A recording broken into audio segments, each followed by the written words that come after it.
ప్రభుత్వాన్ని, రైల్వేస్ కేంద్ర ప్రభుత్వాన్ని, లైట్లు పోల్స్ కూడా కేంద్ర ప్రభుత్వాన్ని, సబ్ స్టేషన్ కేంద్ర ప్రభుత్వాన్ని.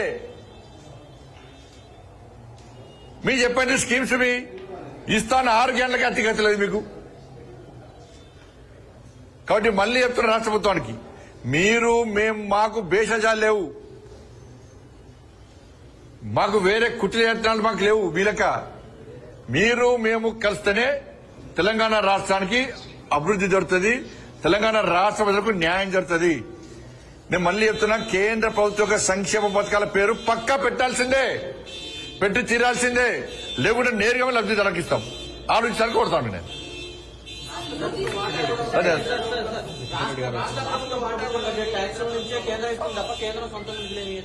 రాష్ట్ర ప్రభుత్వం జేబులోకి ఇస్తుందా? ముఖ్యమంత్రి జేబులోకి ఇస్తుందా? అరే మరి రాష్ట్ర ప్రభుత్వం ప్రజాస్వామ్యం కాకుండా ఇంకొన్ని సమయిస్తుందా? అరే పన్నులు ఇక్కడ కూడా కడుతున్నా ప్రజలు, ఎక్కడైనా పన్నులే. కాబట్టి అంటే ముద్దించుకిస్తారా పైసలు? ఎందుకు ఇస్తలేదు రాష్ట్రాన్ని? కేంద్రం ఇష్టమానికి రాష్ట్ర ప్రభుత్వం ఎందుకు గ్యారెంటీ అమలు చేస్తలేదు? ఇంత పన్నులు కడుతున్నాము, ఇస్తాను హామీలు ఎందుకు నెరవేర్చలేదు రాష్ట్ర ప్రభుత్వం? 6 గ్యారెంటీలు ఎవరి జాగ్రత్త ఎందుకు ఇస్తలేదు?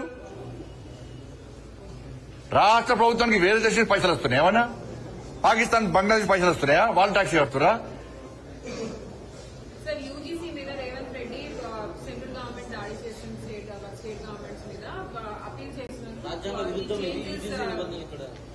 రాష్ట్ర ప్రభుత్వం ఏది పడుతుంది మాట్లాడుతుంది, వాళ్ళు అనుకున్నదే న్యాయం అనుకుంటున్నారు. కాబట్టి ఈ మాట మేము పట్టించుకోము. ప్రజలకు ఏది న్యాయమో, దేశానికి ఏది అవసరమో దాని గురించి ఇంకోళ్ళు విమర్శిస్తే పట్టించుకునే స్థితి లేదు. న్యాయం చేస్తాం తప్పకుండా. అరే ఉన్నాయి, అమలు చేయమని చెప్పారు. ఫస్ట్ అటల్ పెన్షన్, ఆసరా పెన్షన్ ఇస్తానేది ఎవరు? 4,000 ఇస్తానేది ఎవరు? 4,000 రూపాయలు ఇస్తానేది ఎవరు? ఆసరా పెన్షన్ ఎంతమందికి ఇచ్చారు? ఎందుకు ఇస్తలేరు? పేర్లు ఎందుకు? అటల్ పెన్షన్ ఏదైనా కూడా కేంద్ర ప్రభుత్వం ఒక ఆలోచనతో క్యాబినెట్ కూడా నిర్ణయం తీసుకుంటుంది. దాన్ని అమలు చేయాల్సిన బాధ్యత ఎవరిది? రాష్ట్ర ప్రభుత్వాలది. మీ పేరు పెట్టుకుని ఇబ్బంది లేదు, చెప్తే కదా, ఇంకా వదిలిన పేరు పెట్టుకుని ఇబ్బంది లేదు. కానీ దాని కింద కేంద్ర ప్రభుత్వం నిధులు తీసుకున్నప్పుడు కింద పెట్టుకోవడం లేదా? ఇప్పుడు పోయినసారి ప్రధానమంత్రి ఆవాస్ యోజన కింద 2,40,000 ఇల్లు ఇచ్చినాం మేము. ఇదే కేసీఆర్ ఇదే పేరు కోసం పాగాడబడి ఒక్క ఇల్లు ఇవ్వలే. చలో లబ్ధిదారుల లిస్టు, బెనిఫిషియల్ లిస్టు షో చేయమని చెప్పండి, రిలీజ్ చేయమని చెప్పండి రాష్ట్ర ప్రభుత్వాన్ని. కాంగ్రెస్ పార్టీ ప్రభుత్వం ఉంది కదా, కేసీఆర్ గారు ఎంతమందికి ఈ డబుల్ బెడ్రూమ్ పేరుతో మోసం చేసింది కదా. ప్రధానమంత్రి ఆవాస్ యోజన కింద ఇండ్లు ఇవ్వని మేమిస్తే ఒక్కరు కట్టిమంటే డబుల్ బెడ్రూమ్ పోటుగాడు డబుల్ బెడ్రూమ్ కట్టిస్తా, ఒక్క రూమ్ సరిపోతుందా? అల్లుడు అంటే కాళ్ళు అత్త కనబడతాయట అని శాస్త్ర పిటకథలు చెప్పాడు. చెప్పేం చేసిండు? 2,40,000 ఇల్లు ఇస్తే పట్టుమని 10% కూడా ఇల్లు ఇవ్వాలి. ఎవరికి ఇళ్ళని కూలిపోతున్నాయి అవన్నీ. ఆ ఇళ్లలో ఉండే పరిస్థితి లేదు ఇవాళ. గిదా వీళ్ళు చేసేది రాష్ట్ర ప్రభుత్వం చేసేది గిదా? రాష్ట్ర ప్రభుత్వాలకు చిత్తశుద్ధి ఉండాలి, పేర్ల మీద కాదు. సంక్షేమ పథకాలు కేంద్రం ఇచ్చే నిధుల విషయంలో కానీ, కేంద్రం ఇచ్చేటువంటి సంక్షేమ పథకాల మీద అమలు చేయడంలో చిత్తశుద్ధి ఉండాలి, వీటి కోసం కాదు.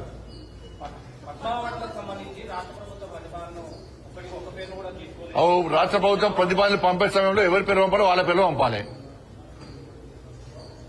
కేంద్రం ఆలోచిస్తుంది.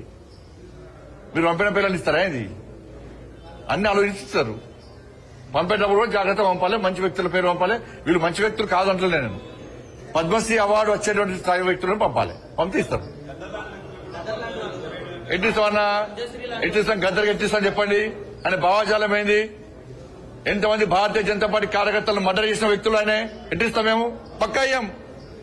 మా కార్యకర్తలను చంపితే చంపిన కార్యకర్తలను పాటలు పాడిన వ్యక్తి గద్దర్.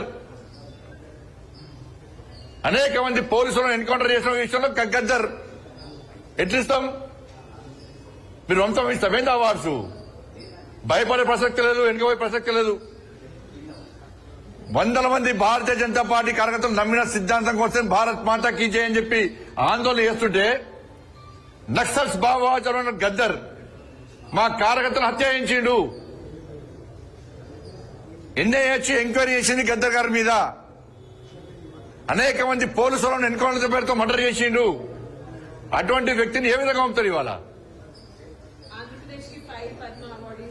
ఇది ఈ రాష్ట్రము మరి పోయినసారి వచ్చిన ఇప్పుడు కూడా తెలంగాణకు అప్పుడు ఏమన్నారు మరి అప్పుడు ఈ రాష్ట్రము ఆ రాష్ట్రము ఈ ప్రాంతము ఆ ప్రాంతం అని చెప్పి ఎటువంటి ఆలోచన ఉండదు. ఈ రాష్ట్రానికి ఇవ్వాలి ఈ రాష్ట్రానికి ఇద్దని ఎక్కడ ఉండదు. ఇవన్నీ మళ్ళీ తెలంగాణ సెంటిమెంట్ ను మీరు రగిలిసిన తెలంగాణ ప్రజలు అన్ని తెలుసు.